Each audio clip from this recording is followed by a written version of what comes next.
di hadapan Allah yang menghidupkan segala sesuatu, dan di hadapan Yesus Kristus yang memberi kesaksian yang benar di hadapan Pontius Pilatus, aku memperingatkan engkau.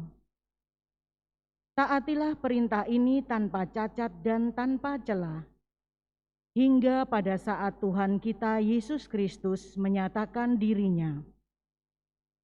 Saat itu akan ditentukan oleh penguasa satu-satunya yang penuh bahagia, Raja di atas segala raja dan Tuan di atas segala tuan. Dialah satu-satunya yang tidak takluk kepada kematian dan bersemayam dalam cahaya yang tak terhampiri. Tak seorang pun pernah melihat Dia, dan tak seorang manusia pun dapat melihat Dia. Bagi Dialah hormat dan kuasa yang kekal. Amin. Demikianlah sabda Tuhan. Syukur kepada Allah. Datanglah menghadap Tuhan dengan sorak-sorai. Datanglah menghadap Tuhan dengan sorak-sorai. Beribadatlah kepada Tuhan dengan sukacita. Datanglah ke hadapannya dengan sorak-sorai. Datanglah menghadap Tuhan dengan sorak-sorai. Ketahuilah bahwa Tuhanlah Allah. Dialah yang menjadikan kita dan punya Dialah kita. Kita ini umat-Nya dan kawanan domba gembalaannya. Datanglah menghadap Tuhan dengan sorak-sorai. Masuklah melalui pintu gerbangnya dengan nyanyian syukur. Masuklah ke pelatarannya dengan puji-pujian. Bersyukurlah kepadanya dan pujilah namanya. Datanglah menghadap Tuhan dengan sorak-sorai. Sebab Tuhan itu baik, kasih setianya untuk selama-lamanya, dan kesetiaannya tetap turun-temurun. Datanglah menghadap Tuhan dengan sorak-sorai. Haleluya, haleluya, haleluya, haleluya.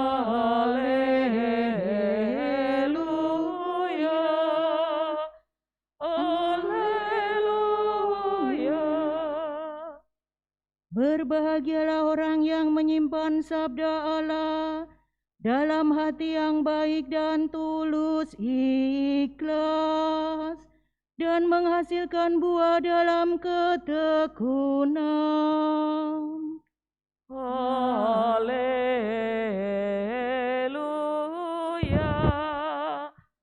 haleluya.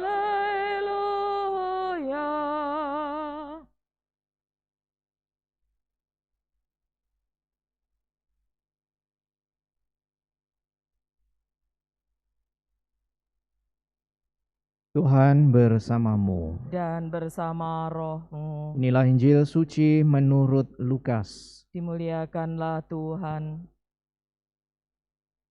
Banyak orang datang berbondong-bondong dari kota-kota sekitar kepada Yesus. Maka Yesus berkata dalam suatu perumpamaan.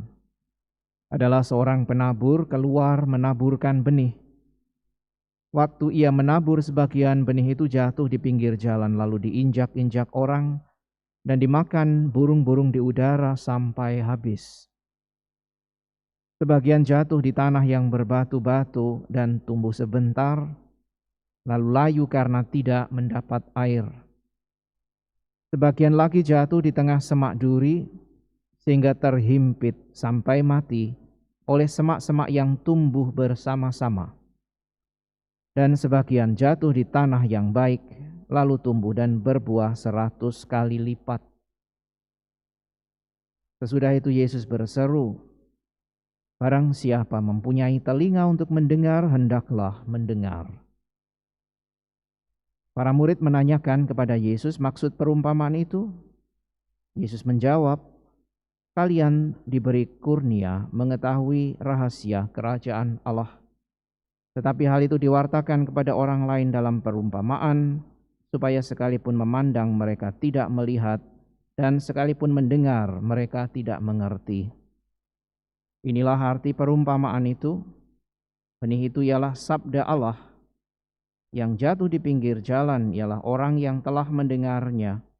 Kemudian datanglah iblis, lalu mengambil sabda itu dari dalam hati mereka, supaya mereka jangan percaya dan diselamatkan. Yang jatuh di tanah yang berbatu-batu ialah orang yang setelah mendengar sabda itu, menerimanya dengan gembira, tetapi mereka tidak berakar. Mereka hanya percaya sebentar saja, dan dalam masa pencobaan mereka murtad. Yang jatuh dalam semak duri ialah orang yang mendengar sabda itu, dan dalam pertumbuhan selanjutnya mereka terhimpit oleh kekhawatiran, kekayaan, dan kenikmatan hidup, sehingga tidak menghasilkan buah yang matang. Yang jatuh di tanah yang baik ialah orang yang mendengar sabda itu dan menyimpannya dalam hati yang baik, dan menghasilkan buah dalam ketekunan. Demikianlah sabda Tuhan. Terpujilah Kristus. Saudara sekalian yang terkasih, pewartaan Yesus hari ini tentang perumpamaan seorang penabur sudah jelas dengan sendirinya lewat kisahnya. Maka yang dibutuhkan dari para pendengarnya sebenarnya adalah ketekunan. Karena Allah menaburkan benih itu kepada semua orang.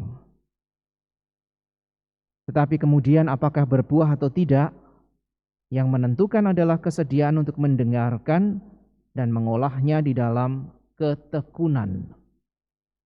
Itulah yang menjadi tantangan bagi kita sekalian yang mau mendengarkan sabda Tuhan.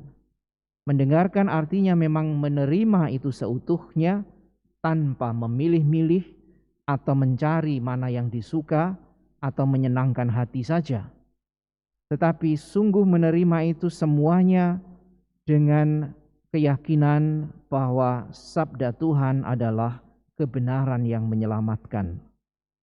Maka kalau benih itu jatuh di dalam hati yang kerap kali mudah tergiur oleh misalnya tadi godaan iblis, orang diajak untuk semakin percaya kepada kebenaran itu dan jangan lagi mendengarkan godaan-godaan iblis.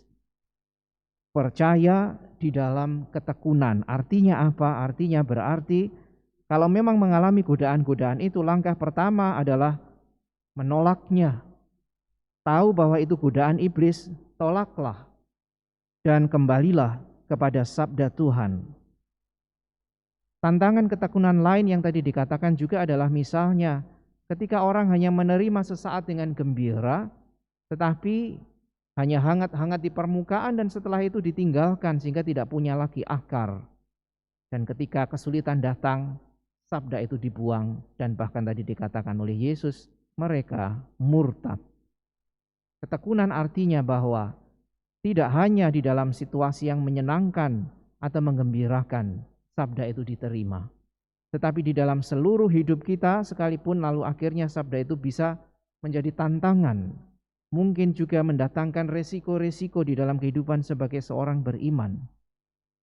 Dan di dalam ketekunan orang diajak apakah sungguh situasi apapun yang terjadi di dalam hidup itu membuat orang semakin percaya, atau sebaliknya mungkin orang hanya mencari yang menyenangkan saja dan menguntungkan bahkan.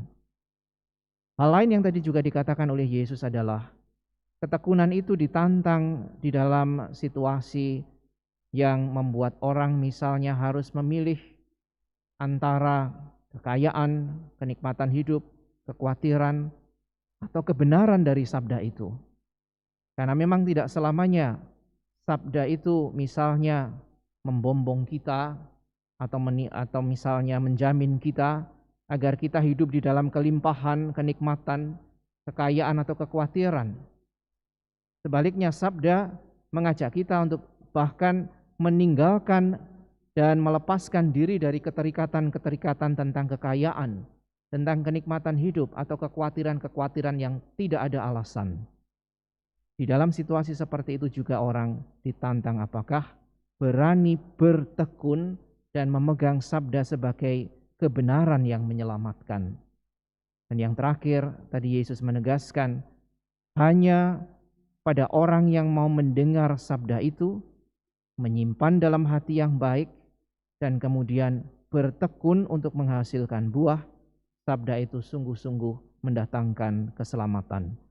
Maka mari saudara sekalian yang terkasih, kita mohon rahmat untuk semakin mengenali hati kita masing-masing, dalam kondisi tanah macam apa hati kita, sehingga kita boleh dengan keyakinan, keberanian, dan juga kerendahan hati, mohon senantiasa rahmat Tuhan untuk berani mengolah hati kita, sehingga sabda yang Allah taburkan itu akhirnya sungguh tumbuh, berkembang, dan berbuah di dalam hidup kita.